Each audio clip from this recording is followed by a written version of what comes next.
जय माता दी। भोलेनाथ और मनोइच्छा पूर्ति प्रदोष व्रत। प्रदोष व्रत की अलौकिक कथा। एक निष्कलंक आत्मा की शिव भक्ति की जीत। बहुत समय पहले उत्तर दिशा की ओर एक छोटा सा गांव था, शांत पर अंधविश्वासों में डूबा हुआ। वहीं एक साधारण लेकिन अत्यंत श्रद्धालु बालक रहता था। उसका नाम था ईशान। ईशान अनाथ था, पर उसे किसी चीज की कमी नहीं थी, क्योंकि उसका विश्वास अटूट था भोलेनाथ में। हर सुबह वो मंदिर जाकर शिवलिंग को जल अर्पित करता, बेलपत्र चढ़ाता और आंखें मूंद कर मंत्रों का जाप करता। पर गांव वालों को उसका मंदिर जाना अखरता था। लोग उसे मनहूस कहते। वे मानते थे कि जिस दिन ईशान मंदिर जाता है, कुछ न कुछ अशुभ हो जाता है। एक दिन गांव के सेठ की बहू की गहने खो गए। बिना जांच किए सबकी नजरें ईशान पर टिक गईं। उसे बुरी तरह मारा गया, गालियां दी गई।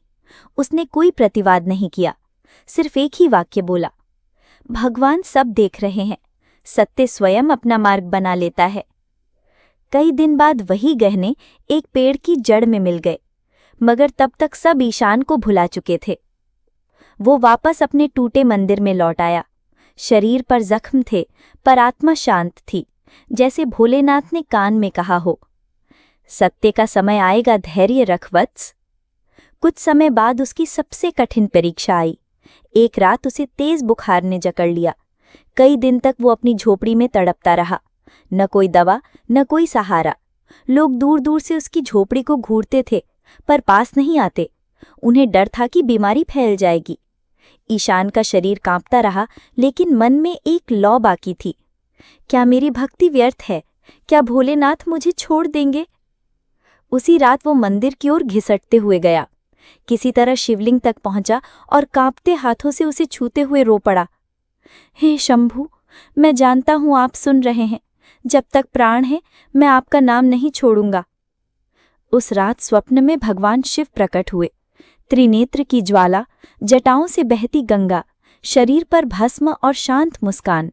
शिव बोले, ईशान, तूने हर पीड़ा को सहा पर विश्वास नहीं छोड़ा। तेरे हर आंसू मेरे पास पहुंचे हैं।